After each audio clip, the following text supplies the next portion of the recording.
All right, well, we're holding by Pirke Avos, ethics for our fathers. Again, we're going holding by Pirke Avos, ethics for our fathers. We are in chapter 2, Mishna 16. Again, we're going holding by Pirke Avos, ethics for our fathers, in chapter 2, Mishna 16. It's part 61, I think. It'll be part 62, 63, 64, I'm sure. So the Mishnah, we're speaking about the evil inclination. And the Mishnah says, again, in the name of Rabbi Yeshua, the Mishnah says evil eye, evil inclination, and hatred of other people remove a person from this world. So we spoke, as my Rebbe brought down. We spoke last week. It should be well. He brought down that we spoke about the snake, right? That snake is cursed. It eats dust all its life. Right, it says Genesis chapter 3, verse 14. Right, but again, it's blessing in a certain way. The snake always has what to eat. The reality is that what's the true blessing? We spoke about the fact that a person can overcome or has the ability to overcome their evil inclination. And that livelihood, right, is based on a person's emunah and bitachon, right? It's based on their faith and belief in God. Right, we spoke about that. Now, maybe here point out further that the evil inclination doesn't just fight against the person not to keep Torah mitzvahs, right? It's part of his goal to make a person weaker in that sense. And say it's too hard, you can't do it, no one's going to accept you, right? All the good things the evil inclination does, even doesn't need any of us to agree, right? Nonetheless, the evil inclination will come and fight against the person not to keep mitzvahs at all, or not to keep even basic mitzvahs. Basic mitzvahs are the foundation of what Judaism is. So Rabbi heard in the name of, or let's say better, not in the name of, he heard from Rabbi Elimelech Romfeld, one of the Torah giants of the last generation, who heard from the Pek Kadosh, the holy mouth of Rav Aharon Belz, right? From the previous Belzer Rebbe, of blessed memory. And Rav Aharon Belz said that the evil inclination, what does the evil inclination do? The evil inclination fights with all its power. Yeah, it fights with all its power. That what? To have a person waste time instead of learning Torah. Right? More than any other mitzvah. Yeah, why? Why does the evil inclination do that? I have to flush this out a little bit. But why does the evil inclination do that? Because the evil inclination knows the power and strength of learning Torah. Now again, you can tell me a specific mitzvah. Maybe the evil inclination give a person a hard time about honoring parents. Give a person a hard time about keeping kosher, or whatever, other mitzvahs, whatever the mitzvah may be. Yeah, here, says Rav Aharon Belz, that the evil inclination fights with all its power to get a person to waste time instead of learning Torah. Now, what does the evil inclination understand? The evil inclination understands very well that what's the power, what's the thing that strengthens a person, that strengthens a Jew? What's the thing that strengthens a Jew the most? It's Torah. It's one of the three amudim, the three pillars that the world stands on. Mishna Pirke Avos spoke about it quite a bit at the very beginning, chapter 1, Mishna 1. Even though it goes through, how God passed Torah down to Moshe, Moshe passed it down, Moshe passed it down to Yeshua to the Zakanim to the men of the Great Assembly, or the elders, let's say, to the men of the Great Assembly, and all that. Very good. Yeah, then the Mishnah says that the Torah, there are three things that uphold the world, right? Torah, Avodah, Gimilos Chasodim. So the world is upheld by Torah. Very good. So you say, okay, I know that. I understand that. Comes on the inclination, And the evil inclination says, how can I get a person to sin? How can I convince them to sin? To convince them to do idolatry, avodah zarah as it's known. The evil inclination is going to tempt you with that. Why? The evil inclination knows waste of time. Right? What's the evil inclination going to try and do? Something small. Open up the person a little bit to sin, and then eventually continue to do other things, open a little more, a little more, a little more, till the person does this tremendous sin. Okay. Now, what's the strongest mitzvah that we have? For everybody. The strongest mitzvah the Jewish people have is Torah, learning Torah. Very good. Because the evil inclination knows the power and the strength of learning Torah. So if the evil inclination can come in any way, shape, or form and convince the person, right, convince them to do something else, to veg, to relax, right, let's say. Take a little bit easy. What's the problem? Let somebody, I don't know, they want to watch, cat videos, right? Cat videos kind of fun, right? Kind of fun to watch. Or watch cartoon, or watch, I don't know, whatever it is. And let's say it's not totally forbidden, right? It'd be easy to find things that are totally forbidden, but whatever. Let's say definitely not totally forbidden. Let's just say it passes wasting time. Okay. It's wasting time. Okay. Now, if a woman doesn't have the obligation to learn, so less of an issue. But what does it do? What does it do? Yeah. What happens when a person wastes time? Enjoys it. No one's going to say they don't enjoy it.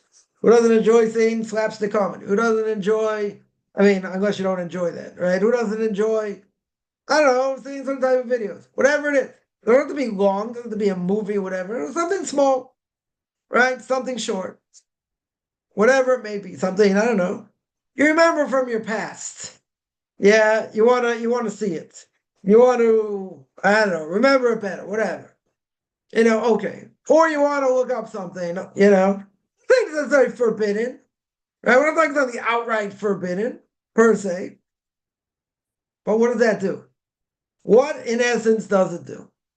What it does is it makes the person resolve. Their resolve is worse.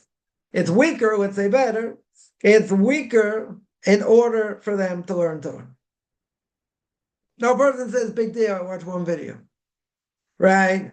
Or I sent some extra text, or I did this, whatever. It could be something very innocent, quote unquote. But guess what? Time adds up. Time adds up. So a person will say, wow, it was only a couple minutes. Let's say that'd be true. In most cases, probably not true. A couple minutes leads to 10 minutes, leads to 20 minutes. Next thing you know, half an hour went by and, a person's busy, scrolling or whatever. I see this all the time, taking buses. Yeah, someone's got their phone, or either they're listening to something, right, or they're watching something, let's say, or they're texting, or they're scrolling. A lot of people scrolling. There's nothing better to do, so they scroll. They look at something, they listen to something, whatever. So now, let's say you're on a bus or whatever. How much time goes by before they have to get on? 10 minutes, right? 15 minutes. For most people that have one of these phones, they're not staying in the person's pocket, right? That's what I see. The phones are out, they're open, either listening to something, watching something. If they're listening to a class, very good. Forget what I said, right? If they're listening to Torah, okay. If they wanted to listen to kosher music, okay. There's less of an issue with that, right? What if 100%? They're just totally wasting time. Totally wasting time. Now, think about it. They're on a bus, 10 minutes, 15 minutes. Yeah. Now they get off, so some people you can't, scroll and walk at the same time. Some people try, bump into people, other things. Okay. This is what the evil inclination wants. So you're going to say, big deal, 10 minutes. Yeah. Then you'll tell me, okay, what does it depend on Does it depend on what a person sees? So then you can tell me, yeah, the worse things they see, the harder it is to overcome. Okay. But let's say that's not the case. Let's say it's quote unquote innocent things. We're not going to say, images of immorality. We're not going to say it's Lashon Hara. We're not going to, we'll take out all these transgressions. Every last one of these transgressions. So the best the person could say is, they're wasting time. Right? They're wasting time. This comes on the inclination and says, okay, we're going to make it a lot of fun. We're not going to make it like, oh, this is like, eating seaweed or bran or things that like you'd rather like slit your eyeballs with glass rather than do. This is something fun. It's something that's enjoyable, right? And it's something where, takes pressure off, let's say. Okay. So even if a person says, I just once in a blue moon, I don't do it so often, blah, blah, blah. Okay. But does it ever stay that way? Right? That is the question. Does it ever stay that way? And most likely the answer is no. Why? These things are addictive. And because they're addictive, person stays on longer. Right? So we've shown the statistics before what this leads to. Right? If the average is 4 hours a day, if you're going to say 6 days a week, that's 1 day a week. It's 24 hours. I spoke to someone, on Thursday. Must have been on Thursday. I was telling them this, and they're like, yeah, that's a good point. 1 day a week. It's 4 days a month. You do the math, multiply by 12. It's 48 days a year. A month and a half. More than a month and a half, a person's on their phone. Yeah. Again, let's say these stats are true. Yeah. So you got 48 days. Multiply that by 30 years. But they person doing it for 30 years, 40 years, more, less, whatever. Right? So you're talking maybe by the time a person dies, whatever that's going to be, unless they're totally incapacitated, that would potentially mean, and this is a very scary stat, that potentially mean almost a third of a person's life, let's say, was on their phone. Not talking to people. I'm not talking about where they're talking to people. Yeah. A third of a person's life. Now, someone's going to get upstairs. They die after 120 years. What's God going to ask them? What's the first question God's going to ask them? Either we want us to business, or what's the other question? Did you learn Torah? That's the question, right? Difference of opinion, which comes first, right? Either learning Torah, honest, and business. Well, let's say the first question you're going to get asked is, did you learn Torah? Very good. Now, what can a person's claim be? Didn't have time. Busy working, making a living, raising a family, doing other things. I didn't have time. God's going to say, you want to use that as an argument? Say, yeah, I didn't have time. God says, okay, let me show you how much time was wasted on your phone, on your computer, on other things. Let me show you. So God makes calculation, and he can do that very quickly, right, in a nanosecond. And he says, according to my calculation, the amount of time we weren't working and you weren't doing these other things, and you're on your phone, comes out to, I don't know, 3,550 days. Yeah, it's probably more than that, right? It's only like 10 years. Okay. Yeah. Yeah. So God said, wait a minute. I see over here, you died in, I don't know, 82. For 30 years, you're on your phone for this amount of time. So it comes out about, a quarter of your time or a third of your time were used doing that. But God says, not an excuse. You had time to learn. Kids didn't have time to learn. You had time to do that. Yeah, but that would have been conducive to me learning. It's only a few minutes here and a few minutes there. Oh, legitimate excuse. You can't stick your head in the book because, you've been doing other things. Okay. But he didn't set aside time. The fact that you didn't set aside time is a big problem, right? How big a problem is it? Let's just say, for guys, a huge problem. Jerusalem Talmud says God can overlook the three major sins a Jew doesn't apply to a non-Jew, then a Jew has to give up their life anytime, any place. Right? Murder, idolatry, immorality. So a Jew or non-Jew, put a gun to your head and say, bow down to this guy in the stick, reference to JC, or show the fat guy, Mr. Buddha himself, probably call him Fatso, big mitzvah make fun of idolatry. They say, hey, bow down to Fatso or die, you gotta be willing to die. Right? All those three. Someone says, kill someone, we're going to kill you. You have to be willing to die anytime, any place. Again, applies to a Jew, not to a non-Jew. Very good. So God can overlook those three things. Those three cardinal sins, God can look the other way. Jerusalem Talmud says. But God cannot look the other way. He is not going to look the other way if a person had an opportunity to learn they didn't. Right? That is a very severe thing. So you say women doesn't apply to. Okay. Yeah, it shows it's a severe prohibition. A very, very severe prohibition. So what does the evil inclination want? The evil inclination over here wants a person, either get burnt out or not really enjoy learning or any number of things where the last thing they're going to want to do is learn. Yeah, so they put things in front of them that obviously are fun, that obviously are enjoyable, and the person would rather do that than learn.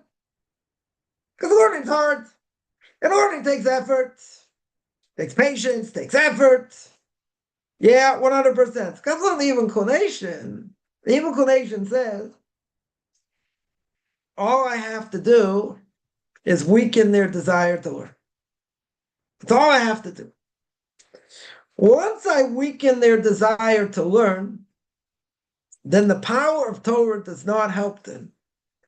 Right? The power of Torah cannot protect them. Why not? Why can't the power of Torah protect? Power of Torah is not going to protect because now the person's doing other things and they're wasting time. And the more they waste time, what happens? It weakens the power that Torah has. It's like, let's say, a person when they sin, it's like taking a step backwards. So it could be after a day, we've taken 3 steps backwards, 5 steps backwards, let's say. But you have to take 5 steps forward in order to get to 0, right? So let's say a lot of times we're in the negative. Yeah, okay. In this case, Torah can overcome that. Torah can fight against that. But if your Torah is already weak, right? The evil inclination hit you in the strongest thing and made you weaker, then it's gonna be very hard to overcome. Not impossible, but it's gonna make it very high. Why? Because we are creatures of habit, right? We try. I don't know how successful. Some more, some less. You stick to a schedule.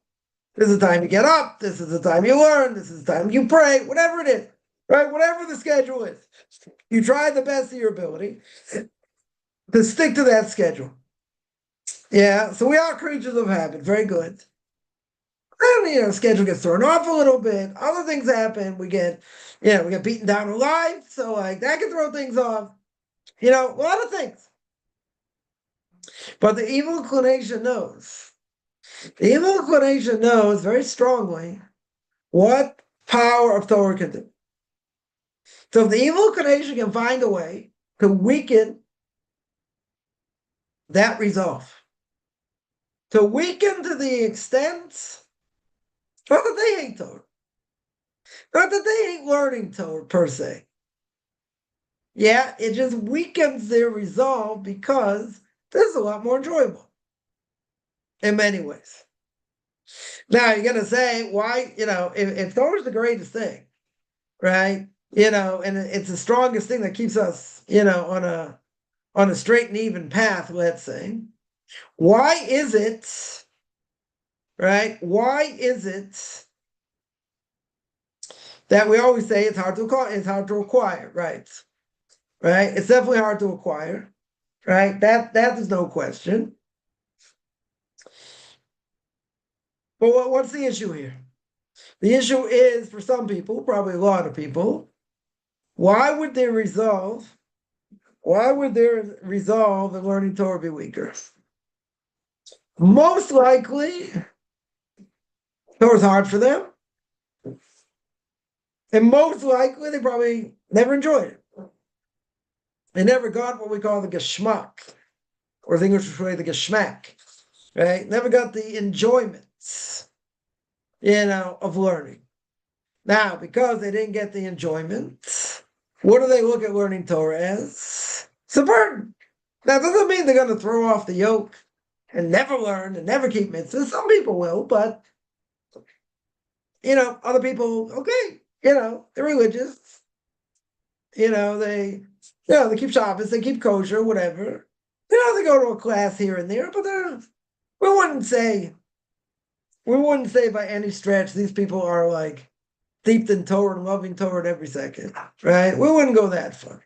We'll just say we're going through the motion, not anti per se, right? I wouldn't say they're anti, but they're not, walking around like walking on water, so to speak, or walking on air thinking this is the greatest thing ever to be able to sit and learn, right? No matter how much time it is during the day, half an hour, 15 minutes, whatever it is. Yeah, whatever it is. Right? They're not walking around thinking this is the greatest thing since sliced cheese. They're taking other obligations. Very good. Yeah, but Torah is what makes us. Yeah. So, Torah should give us integrity. Should live by its laws to the highest level. Very good. So I just read a story earlier, a famous story where everybody brings down. Someone came to the Chazon Ish of Avram Shai Karo, it's a blessed memory, star of the community in Bnei Brak, Torah Giants, the last generation, according to everybody. Someone came to the Chazon Ish looking for a match for his daughter. Someone was suggested. So they asked the Chazon Ish, how do I know this person has Yiras Shamayim? How do I know he's got fear of heaven? So we say there are two levels. One level of fear of heaven, that's very low level, is what? You keep Torah mitzvahs because you're afraid that you're going to fry in hell forever. That's one level. What's the highest level?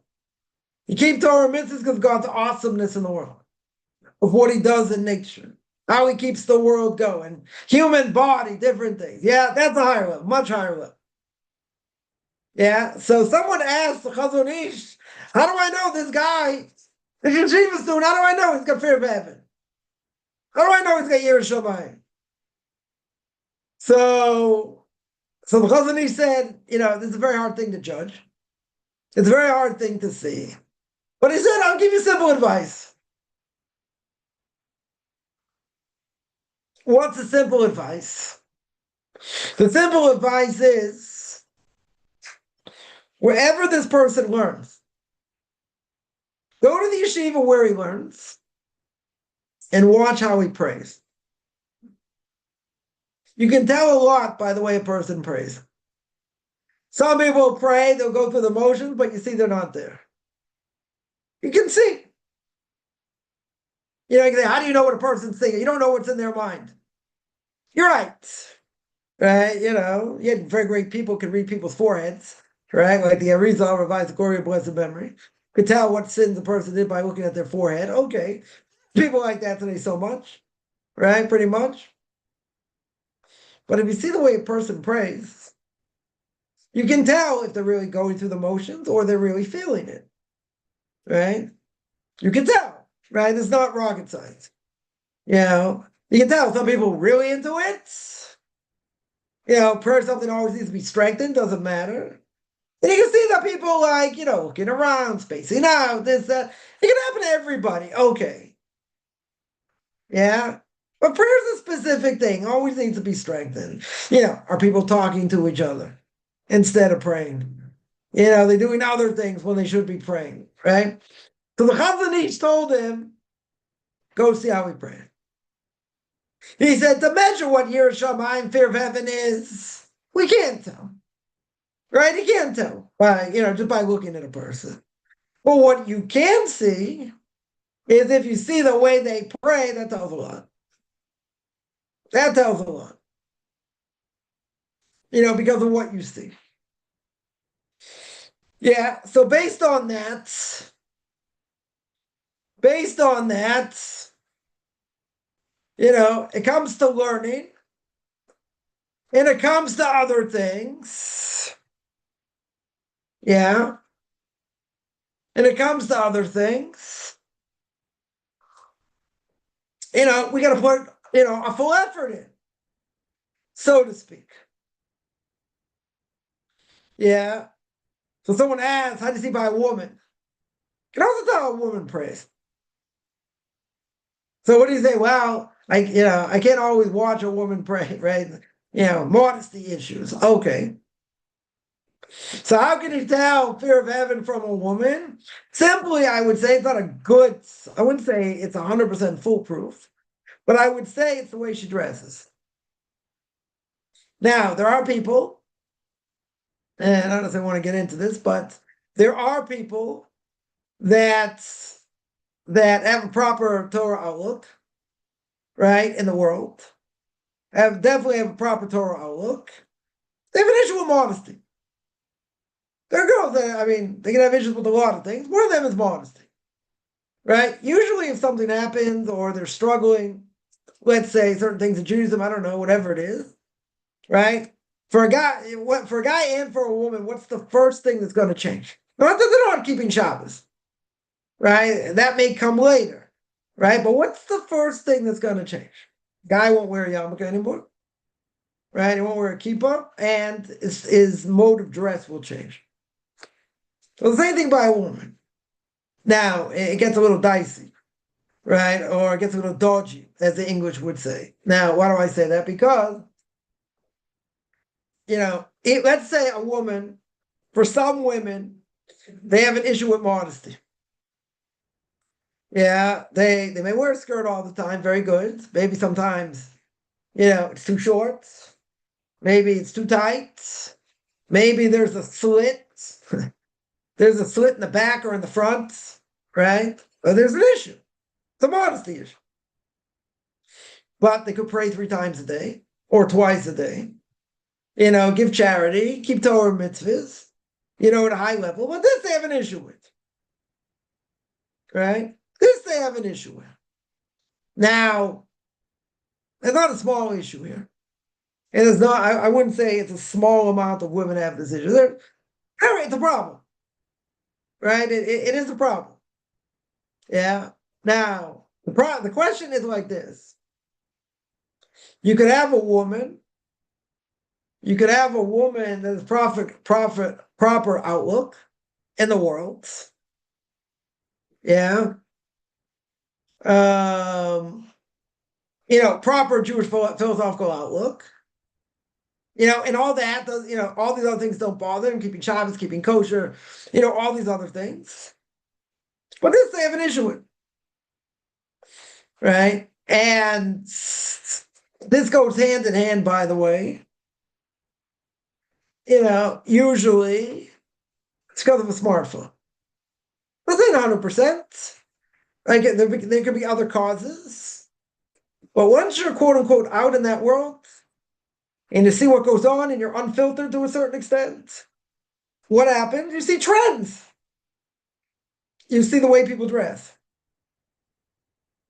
So there's a conflict, right? On the one hand, you got to keep modesty laws. You got an absolute obligation to keep modesty laws. On the other hand, what happens? You see what's trendy. What other people are wearing. Now, does that mean necessarily they're going to want to wear pants? Could be. Because they can say there's nothing wrong with it. It's made for women. Okay. Yeah. There are a lot of issues there, but let's say, the issue is that philosophically, in general, their heads may be screwed on 100% right. The way they look at Torah, the way they look at mitzvahs, etc. Like, the things they're not going to budge on. They're going to toe the line for most things. Very good. Yeah, that is very good. That's, better than 95% of most Jews in the world. Okay, this they have an issue with. Right? This they have an issue with. Now, does that mean philosophically, they're way out there? No. Who are they going to marry? Very good. That's not going to be so simple, right? They can't marry someone in the box. They have to marry someone a little bit out of the box, right? That has proper, philosophical outlook, a guy and whatever, they have their issues, whatever it may be, right? Whatever they may be. You can have someone very strong, in Jewish ideals and keeping Torah mitzvahs and, praying 3 times a day, this, that. And you get someone who does the army, let's say. Let's say they did the army because they believe, it's mitzvah to the army, whatever, it's not the topic here. So now you take somebody like that. You take somebody like that, but keep Shabbos, to keep kosher, proper Jewish outlook. Yeah, they learn. They set time to learn. Very strong in their beliefs. But they did the army. Yeah. So who are they going to get set up with? Are they going to marry a straight, girl from Beis Yaakov? Yeah. That wants her husband to sit and learn? No. Or what about someone who just wants someone to work? Right? Are they going to fit exactly that mold? No. Not exactly going to fit the mold. Why? Because they're going to look for, each one's going to look for a spouse that, holds the Torah mitzvahs, very strong in Torah mitzvahs, right? Let's say, but they have certain quirks. One could be the way the woman dresses. Yeah, could be. Maybe gone through certain other things. I don't know. Right? And for this guy, to the army. Again, that make him bad, per se. Right? That make him a bad person, per se. Believes in the mitzvah to the army. Okay. Yeah, but that comes with baggage. That comes with baggage. For better or for worse. They can have all the other great character traits, but that's an issue. Some people are going to say he did the army. Like, come on. How serious can he be in Torah mitzvahs in other ways? But that's not necessarily true. For some people, it's not true. Right? Some people, they did the army. They got stronger doing the army. Other people usually get weaker spiritually after they've done the army. Yeah, so whatever. Each one has their quirks. Yeah, but usually when someone struggles, male or female, one of the first things they're going to change the way they dress. Usually. That's one of them. There could be, let's say, some women, we'll pick on women here, right? You got some girls that, get into, having their nails done. Now you might say, well, what's the matter with having your nails done? It's not the norm. Stick out. Girls shouldn't be sticking out like wearing earrings like with these big hoops, so to speak, because people look. So who wants to wear earrings? Is there a problem? No.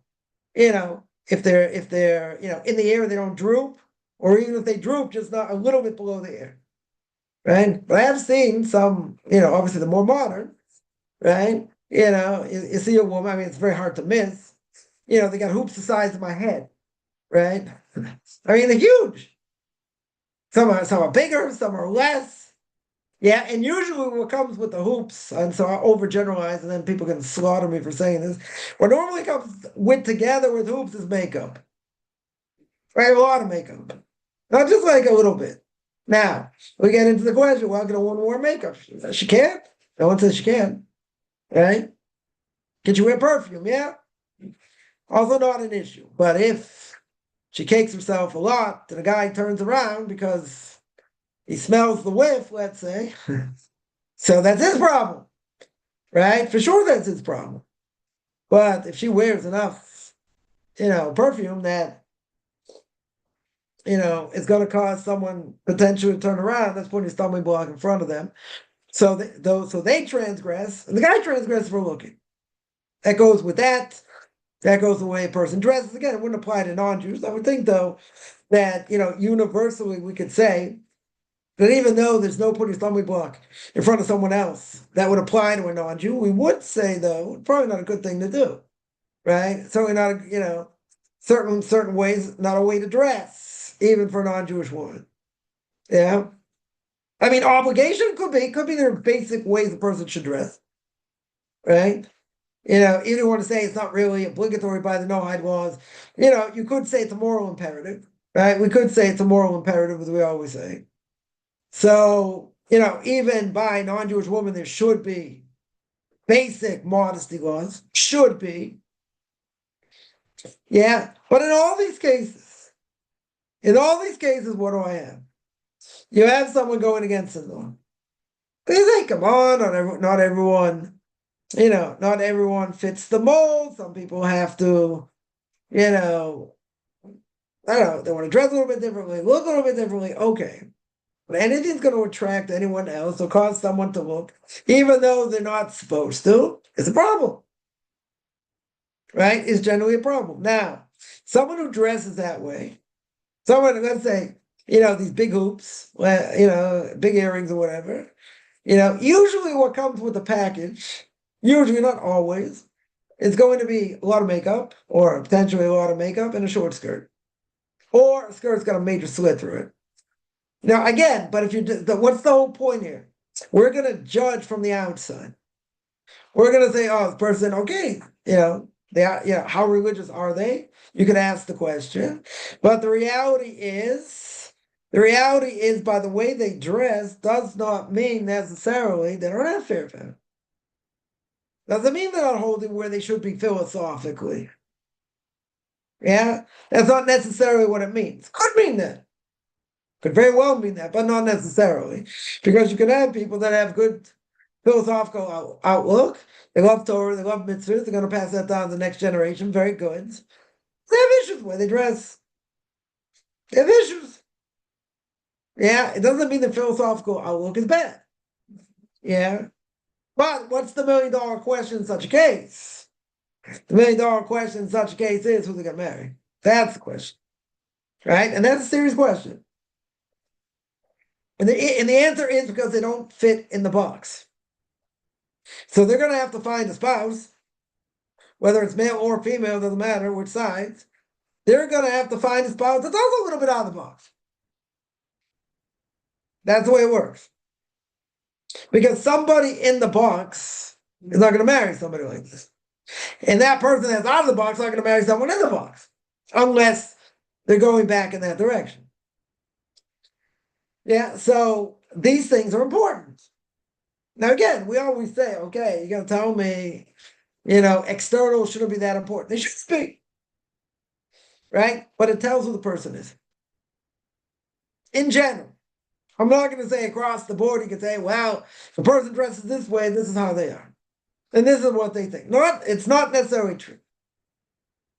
It could be true. Very well could be true, right?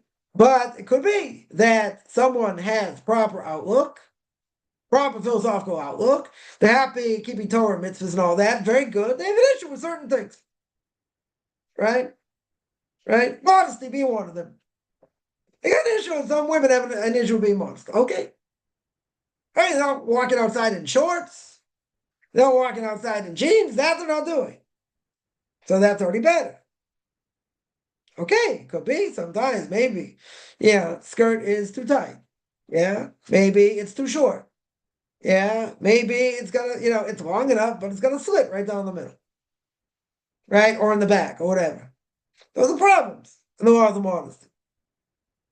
Yeah, but you could have someone philosophically holding somewhere else, in a much stronger place. Okay.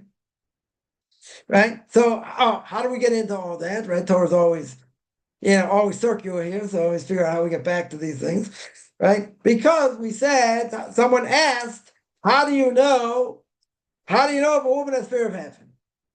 Yeah. So my first answer would be that it depends on the dress. Now, we said before, the way a person dresses does not necessarily mean that they don't have fear of heaven. If they dress the part, this and that, you can have it a different way. You can have a woman who looks the part, dresses the part, or a guy, the same thing, but they're not really religious. But they're doing it for other reasons. Right? You can also have that. Right? But I'm not even talking about that. Right? Here, okay. Dressing is an issue, but philosophically, there's not an issue. There's usually not an issue. Or, less of an issue. So my first answer would be, a woman's fear of heaven will be how she dresses, right? should be how she dresses. Now, in that sense, is dressing all, the end to end all things? I'm not going to say that.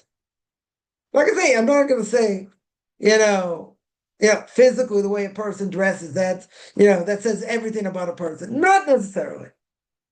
Not necessarily. It could, right? Right? It could. Um, Someone have said skirts draw too much attention where I live talking about modest skirts. Yeah, so that could be because maybe there are people there that don't dress modestly. So that's called that's like what's it called? What we call it in English? It's an exception. It's an exception, right? Most to see a woman wear a modest skirt, maybe that's out of the ordinary in such a place. How many people today wear modest skirts? You think it depends if it's cold, it's this, whatever. I'm not gonna wear skirts per se, but you don't do that. Yeah, that is a problem. But that doesn't mean the halacha changes. The halacha doesn't change, right? Even if a guy would dress really modest, yeah. Yeah, when they go outside and and not so many people dress that way and people stare at them. Does that change the halacha? It doesn't change the halacha. It means other people have an issue. Okay. They can say, it's unsettling, I don't like it. Okay. That doesn't change the halacha though. The halacha stays. Yeah. So even if a person, so you tell me the other way. So someone will say, well, what if a person is dressed modestly and they stare anyway? Okay. It's their fault. It's the other person's fault. If the person is dressed modestly, we're not gonna say a ton of makeup and they don't have a wig or whatever, it's gonna draw attention. Well, let's say. And other people look and stare, whatever, that's their problem. Right? You're holding according to what the halacha is. So if that's the case and people stare, yeah, you can tell me, makes the person feel uncomfortable. And it's unsettling. Okay. Yeah, doesn't mean it's gonna change. Right? So it doesn't mean that they're doing the right thing. Right? They are doing the right thing. Yeah. And people may ask. Even better. Right? Right? People may ask. I had this once, whenever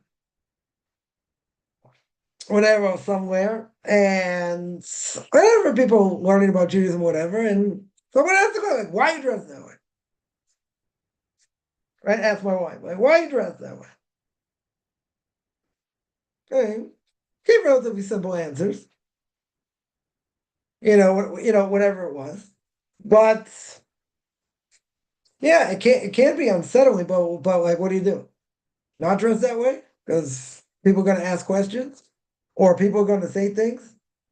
I think it's worse, if the weather's warmer and and people say things because of the way a woman's dressed, it's their own fault, but people can make comments that way also. Okay. Yeah, it's just bad. It's worse. So that I can understand more. Then I can understand more because they're dressed in a certain way. Right? But again, so what do you do? What do you do in such a case? What do you do? People make, comments that aren't good. Okay. So if they do, that's their problem. They say it's uncomfortable. Okay. But you're not doing anything wrong. Right? That's not drawing attention, so to speak. If it was someone, is dressed appropriately, but the way they're dressed is kind of gaudy and whatever. And then, people are going to say something, it's one thing. Even in the case where someone's going to say something to someone is modestly dressed, properly modestly dressed. Yeah, it sounds a little bit far-fetched, someone would do it, but it could be if it goes against the norm so much where most people don't dress that way, right? Most people don't dress that way. Then okay, then maybe it's more common because they stick out in a certain way. Okay, but that doesn't change the facts here. The facts are you're not doing it to attract anyone. Yeah, at the same time, okay, it can't be uncomfortable. So what's the solution? There's no solution here. You do what you need to do, and that's it. Right? So, that's why a lot of men, if they're outside, right, they just look down. They don't look at anything. They don't look at anything. They mind their own business, whatever. They don't engage in conversation if they don't have to, and that's what you do. Right? Again, what if someone says something to you? Okay, it's a different issue, but you're not starting these conversations. You're telling me, well, people start the conversation anyway. Okay, so what do you do? So what do you do in such a situation? You keep your head down, you move. That's what you got to do. Right? It can be uncomfortable. Okay. But again, it's not doing anything wrong over here. Right? The reason it's not doing anything wrong is you're dressed the right way. If a person wasn't dressed the right way and, guys are coming along trying to hit on them, yeah, that's a problem. That's for sure a problem. But again, if a person's dressed that way, it's like open invitation. Now, I'm not saying it's right. This is a guy talking. I'm not saying the person doesn't have to be in control, right? But if you dress a certain way, like, what do you expect? You think, guys not gonna try and hit on you? You're gonna say, but it's his problem. You're right. No one denies that, right? This person has a problem. True. It doesn't help the way the person's dressed. It's like it's not my fault, so I dress the way I want. All right, now we can break this down. Try and keep this clean here. We can break this down and show why that's not true, right? If it's, I don't know, 80, 90 degrees out, and one walks around with, a tank top and shorts. So I'm not saying the guy should say anything or, God forbid, do anything. I'm not saying that, but you're dressed a certain way. You're going to say, but I dress the way I want. And if a guy looks, it's his problem. You're right. Right? I've gone through this before. You're right. It's 100% their problem. Right? You're not helping the problem. You're not helping the issue here. The way the person's dressed. I'm not saying the guy should say something to try and hit on them. I'm not saying that. Not at all. Right? She's saying, even if I'm dressed that way, it doesn't give him the right to do it. Agreed. Right? That's agreed. But the fact is, you are dressed that way. So you're gonna tell me, well, I'm so shocked. Someone's gonna try and hit on me. Now, that could happen if they were dressed totally modestly also. True. 100% that could happen. If a person's totally modestly dressed. Yeah. Well, I would venture and put all the money that I don't have down on the table and say, what are the odds? What are the odds a woman's going to get hit on if she's dressed modestly or dressed with everything hanging out, tank top and shorts? My guess would be, again, people can take this with a grain of salt. My guess would be that they're going to get, a woman's going to get hit on if she's dressed with a tank top and shorts much more, probably 90 to 100% more than someone dressed more modestly. That would be my guess. I could be totally wrong. Yeah, that's my guess as a guy. Yeah, this is a guy talking. So you want to tell me, they were hit on, people had conversations because you were dressed modestly. Okay. If I were to take 10 people, same age, younger, whatever, and they were dressed totally immodestly, they ain't looking at you. They're not starting the conversation with you, guaranteed. Yeah? They're going to start with someone else who's less modestly dressed. That's what they're going to do. Yeah. I'm not saying you can't get hit on by being dressed modestly. I didn't say that. I'm saying what the odds are if a person's dressed modestly or immodestly, who's going to get hit on first? Usually the person's dressed not modestly. That's what I would think. That's what I would think. Now, if they see all these people dressed immodestly, right, and you only have one or two people dressed modestly, okay, that sticks out. I get it. That sticks out more. So maybe it's more interesting. More interesting find than someone who's dressed immodestly. Yeah, that's that's that's probably not common. I'm not saying it can't happen, right? I'm not saying it can't happen. What I'm saying is, even if it does happen, it's not common, but that's not a person's fault. It's uncomfortable. Okay. Acknowledged. It's uncomfortable. Yeah. Yeah. And that doesn't mean the person's right either way. Right? Certainly doesn't mean that. But I would say, I would say the odds are, unless you tell me that it's something that sticks out so much, guy's got to be much more interested in someone who's dressed more modestly than not. I don't know. I find it kind of hard to believe, but hey, I'm not saying it can't happen. But in either case, the point is, I'm getting a little bit sidetracked here. The point is, a person, for better or for worse, we can make very quick judgments about the way a person dresses. Not that externals are the end to end all things, right? We never say externals are the end to end all things, right? It does say something though, right? 100%, 100%, it says something. Can have weirdos like the person dressed totally modest and this and that, sure. Right? But again, I would think it's more common if someone's dressed immodestly, they'd be hit on more. I think statistically that would be the case. Right? Unless like the other person sticks out so much that, it's so not the norm. Okay. Right? Whatever it is. Right? But the first answer is, as we said before, that at the end of the day, you can tell a person's, level of fear of heaven by the way they dress. Again, let's make very clear, not always so clear cut, right? A person can dress a certain way, but have proper Jewish outlook philosophically. A person could, on the other hand, a person could just, dress right, say all the right things, and the philosophical outlook is horrific. So you can have it, both ways, right? But I would say though, if a person is dressed more immodest, that says something, right?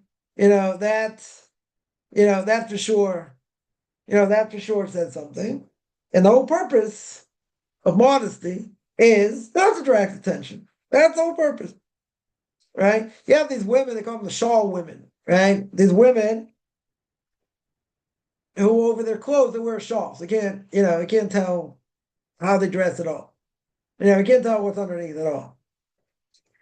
Now, you got women like that. Why are they doing it? They're doing it for an extra level of modesty. Not only are they modestly dressed, but they're dressed even more modestly because they put on this extra level, right? This extra shawl, let's say. Now, when you see something like that, even let's say in a religious neighborhood, whatever, a person takes a look, they take a second look. I'm not saying they should, but why would they? Because it's weird. It's weird. There are women, they call them the burqa women. They almost look like they have a burqa, right? They have the shawl on, but they have a thing over their heads. You can only see their eyes. You can't really make out their face. That's even worse. Why? Because that draws attention. Right? So modesty has to deal with the fact that it draws attention to someone else. Even if that's not your intention. But that's what it does. I have been married a number of years ago. Called out these people and said it's forbidden. You're not allowed to dress like that. Because that calls attention. Not to mention the fact that a burqa is like, like a Muslim thing. That's a whole different thing. Right? But even the shawl is something that's, is extra and it draws attention. You don't need it. It draws attention. In other words, they want to show how modest they are. This is what they want to do. They're going to show the world how modest they are. Very good. What's the problem? It's the opposite of what modesty is. Because essentially they're wearing these shawls, it draws attention to them. Because people look at them. Religious people look at them, they're like, they're weird. It's usually by Bali Tshuva. It's a small group. It's not a very big group. It's about people who weren't religious became religious, so they took on this stringency. But nobody does it.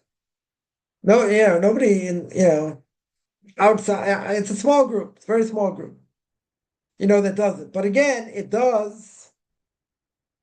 It does defeat the whole purpose, right? Because if the whole purpose of modesty is not to draw attention, and they're wearing these shawls, for extra modesty, very good. What if they have an issue with it? They want to do it. Okay, so what? Yeah, but it goes against what modesty is. Because modesty in general is not drawing attention to yourself. Not with, big hoops for earrings, not for a lot of makeup, not for a lot of what do you call it? Not for a lot of perfume, not with short skirts, other things. Those things draw attention. Right? I mean, I'm thinking of a person now, like, whatever, they worked in a store or whatever, different stores I went to. And, okay, there's a short skirt with a slit, without a slit, doesn't matter. Wait, a lot of makeup and big hoops. Big hoops. I'm not talking small hoops here. Right? It's you gotta say, well, how do you know? Kind of hard not to notice. I'm not saying, anyone, wasn't sitting there staring, but like it's pretty obvious. Yeah. That draws attention. That's what they want. In a certain way. They may say that's not the case, and that's the way I dress, and people look, it's their fault, but they know what they're doing. They know exactly what they're doing, but they want to be in a certain quote unquote framework. They still want to consider themselves, maybe Orthodox Jews, maybe they do, maybe they don't. I don't know, maybe they want to be more modern, whatever it is. Whatever it is, what's the bottom line here? It says something. Right? It says something. Now, person can say, you don't know what's going on in the heart. You're right. Been accused of this many times. Probably get accused of it many more times. You can't say what's going on in their heart. You're right. Not a mind reader, not a prophet, not a son of a prophet, grandson of a prophet. True. But there are certain things you can tell by a person. Body language be one of them. If a person can read body language, right? That's one of them. But it tells the way they dress. It's a major giveaway. But you can't always, nail it on the head by saying, oh, see, they dress this way, so they think this way. And it doesn't necessarily go hand in hand. As we said before, a person can have, very strong fear of heaven, this and that. They have an issue with modesty. Or you can tell me, because of the way they dress, they have other issues. They have other issues in Torah. Okay. Right? That could very well be the case. And maybe in most cases, you pin me down, you ask me, in most cases, you think they have other issues in Torah mitzvahs. I would say yes. That is probably the case. Now, could there be people that have less issues, but they have this issue? Yes. That certainly could be. Right? But I would think in general they have other issues. They would have many other issues, besides that. So therefore, it tells a lot, about who the person is. Again, I don't like to, get caught up in externals and this and that. You can have people that don't look the part and could be more religious than you. Hard to imagine they just don't look the part. Okay. Yeah, but to say, I keep Shabbos and I keep this and I do this and they just don't dress the part. Okay. Maybe a guy doesn't wear a yarmulke on his head, for maybe different reasons, who knows what.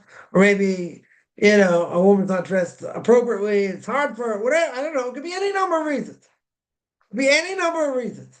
Does that take down necessarily their fear of heaven? I would think it does. I would think beyond the shadow of a doubt they have other issues. Yeah, that's what I would say off the bat. But it's not necessarily true. Right? They can just have issues with this. and their philosophical outlook is less problematic, right? But I would think that most people have that issue. They have other issues also. I'm not saying psychological issues. I'm saying they have issues in Torah. They have issues with mitzvahs in general, right? Whatever the issue may be, doesn't really matter, right? Doesn't really matter. But the issue is, they have an issue with this. So usually, it doesn't come just one thing, right? Usually it doesn't. Usually it comes with other things. I'll give an example, right? It's an over generalization. I'll get accused of that also. But we'll mention like this. A guy who wears techeles on his tzitzis. Yeah, it's a blue string that you wear on your tzitzis. Torah commands the person to wear techeles. Yeah, that blue, whatever, purple string, blue, right? So we're not clear. We don't have clear-cut tradition what that blue dye is. Now, some think they know what it is, right? So, there are people that wear it. Now, even if they wear it, and let's say it's the wrong thing. Let's say, for argument's sake, it's not the right thing. If it's not the right thing, you didn't do anything wrong. You didn't nullify the mitzvah of tzitzis. Okay. So some people would say, so why can't you do it? And at the very least, you're possibly keeping a Torah command of wearing techeles. Yeah, at the best case scenario, it's the real thing. You get the mitzvah wearing techeles. Okay. At the very least, he didn't do anything wrong because it doesn't nullify the mitzvah. Right? My Rebbe would say, you still say it today, that why don't we do it? Even if some people think we have the right thing, we don't do it because we don't have clear-cut tradition. In anything you don't have a clear-cut tradition, you don't do. Right? He's made that very clear many times. Now, why do I mention techeles? Because there are people that who wear, I don't think everybody across the board, but it sort of goes hand in hand, that if a person wears techeles, most likely they'll also go on the Temple Mount. Now, going on the Temple Mount is very problematic, right? Most rabbinic authorities hold you can't go on the Temple Mount because you don't know where to stand 100%. And you might be liable to be spiritually cut off, right? So many rabbinic authorities hold you can't go up there, right? A Jew cannot go up there, right? Let's say. Others say, no, we know exactly where to go, and it's not a problem, right? But there's another issue. The other issue is, and I've spoken about this a lot, so I'm not going to go into it too much, and that is that the other issue is going up to the provocation against the Arabs. That's what started the second Intifada when Sharon went up there before before Rosh Hashanah, right? Started the whole second Intifada. Even if we're going to say that they think it belongs to them and they know really what the truth is, and we have to show them that Temple Mount belongs to us. They know what we think, right? They know what the truth is, right? But that's a religious provocation. That they'll kill Jews for. Me walking around downtown Jerusalem, yeah, they may kill me, may not kill me, God forbid, right? But that's not a provocation per se. They don't need a provocation to attack, right? But you ram it down their throat and you show them, oh, this belongs to us or whatever, and you have to acknowledge it belongs to us and we're going to go up there when we want to go up there. Very good. That's a problem. That's a serious problem. So why do I mention this? Because you'll find that there are a lot of people go up on the Temple Mount, they also wear techeles. You gotta say, my kesher. What's the connection? What's the connection? Because if you think they're wearing the right thing, where most people disagree, yeah, even if they think, quote unquote, it is the right thing, they do other things. They do other things within Torah and mitzvah that are a little bit dodgy, as the English would say. Yeah, it goes hand in hand. Doing this, they'll end up doing this. Yeah. Now, does that mean they're going to go mix swimming? I don't know. I don't think it goes that far. Right? But there's some quirky thing. It's a quirky thing over here. Yeah. Now, again, some people would say, what's the problem? There shouldn't be any issue. Right? It shouldn't be an issue. Yeah. And the reason is because even if we don't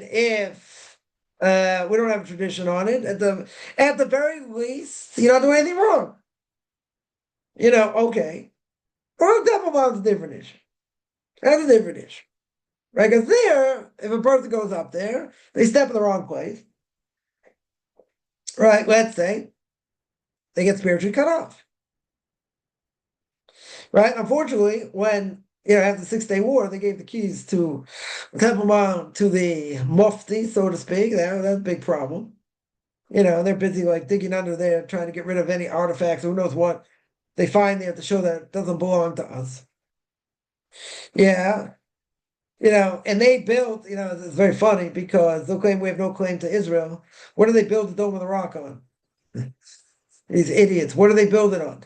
Well, they built it on the temple, didn't they? They built it on the Temple Mount. Very good. So it's like they built it from nothing onto nothing. Oh, really? Like nothing existed beforehand. Right? That's kind of the claim. Like we have no claim to that because they had that. But what they built it on? They built it on nothing. Yeah. Right. So here someone says that the Dome of the Rock is a provocation. Okay. So what should we do? Blow it up? We should blow it up. Yeah, you won't be able to do it. Either Arabs will kill you or the Israelis will get you either way. Right? So yeah, could be. Them being up there is a problem, yeah, for sure. And all the things they're doing up there is a problem. Okay. We can't stop it. Nowhere to stop it. It still doesn't give the right for Jews to go up there. That's the point. That's the point. You see, the fact that that exists, it's not going to be a world war because of it. The fact that Jews go up there, that's 10 times more of a provocation. 10 times more of a provocation. That will cause, God forbid, Jews to die. Not that we're pacifists and this and, no Orthodox Jew wants to see that up there. Now, some say it's built on a fault line, so it could come down by a major earthquake or whatever. It's going to come down at some point. Yeah, but that's not the same level of provocation. You can think it's a provocation. Okay. But it's not the same level of provocation because people are not going to die because it's there. Jews going on the Temple Mount could cause other Jews to die. Right? That is a fact. That has happened more than once. That has happened. The whole Antifada started from it. Now again, you don't need the Arabs, you don't have to give them any ammunition to attack, and they can attack for any stupid excuse. Yeah, this 100% is a direct provocation for them. Whether it's true or not true, it doesn't matter. For them, that becomes a religious war. When you have a religious war against the Muslim Jews, every single one of them will be willing to die. They 100% will be willing to die. Yeah? You don't start a religious war with them. Right? Even if you want to show them that the land belongs to us, they know that. They know that. Ramming it down their throat doesn't help. Right? It causes more problems. Many, many more problems. Someone asks, someone sneezes. This came up last week, I think. Someone sneezes and they say, bless you. Is that going the way of Gentiles? No. It's just a person sneeze could stop your heart, right? So a person comes back to life afterwards. So yeah, that's not going in the ways. That's not going the ways of non-Jews. Right? A person sneezes, they say, you should be blessed. That's not going in the way of the non-Jews. Right? It doesn't, it's come from tradition. It doesn't come from a Christian tradition. Not that I know of.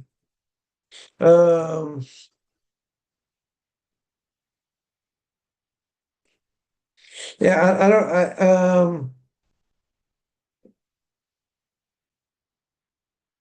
Some say it's a medrash that says that before Jacob died, people sneezed and died. Oh, so okay, I wasn't making it up. Yeah, such a medrash, let's say. So therefore, he requests that a sneeze should be a sign of illness and allowing time for repentance. Very good. Yeah. Yeah, you can also say la briut. People say la briut, right? To your health, right? It should be to your health, right? Because again, there's a medrash that says that people could die, right? People could die after sneezing. Yeah. So therefore, it wouldn't be forbidden, right? Comes from the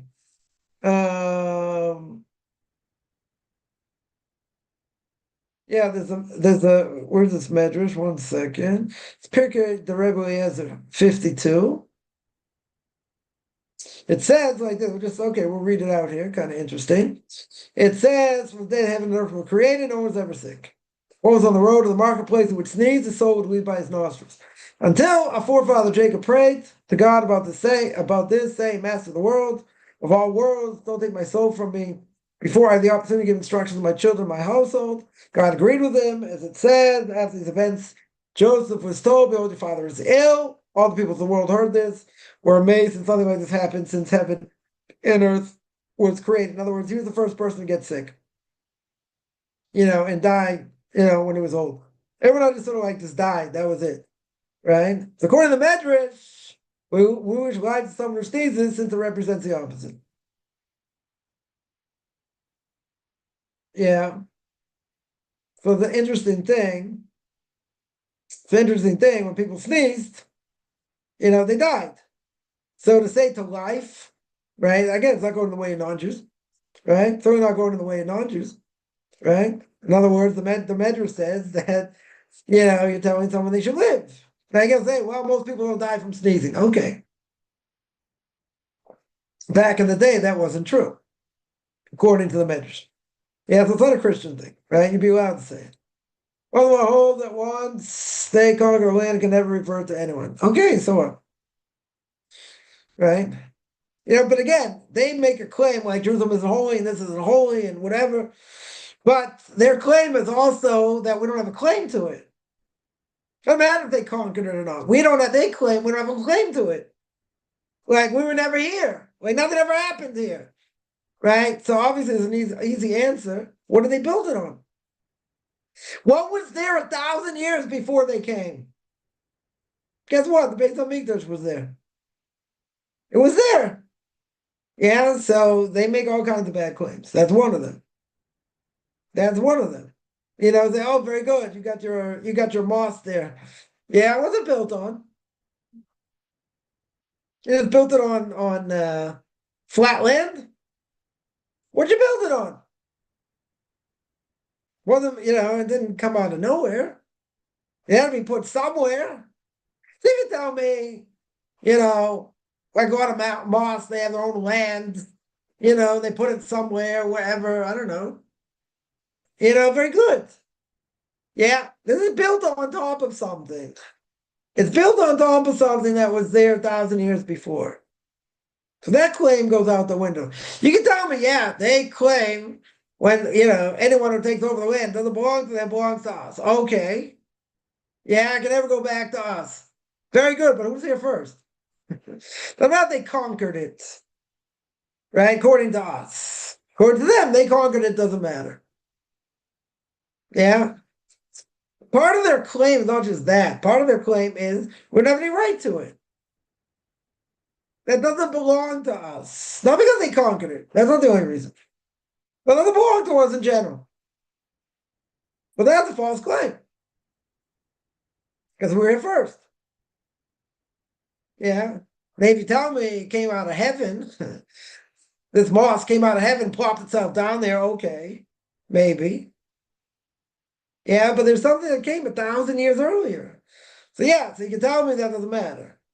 You can say even if they hold that, and that the temple really was there first, even if they hold that, they're going to claim, well, we conquered, so it doesn't matter. Yeah. Yeah. So obviously, what does it show? So their points conquering doesn't prove it belonged to them, right? Right? They can claim, listen, we don't have to give it back. Even if you took it from us, it really still belongs to us. I mean, that's a crock also, right? Because you can go back to Genesis chapter 1, verse 1. Bereshit bara Elokim et hashamayim ve'ez haaretz. God created the heaven and the earth. So why is the Torah, right? Rashi says, why does the Torah begin with creation? Start with Exodus chapter 12, right? What was the first mitzvah? Rosh Chodesh, right? The months.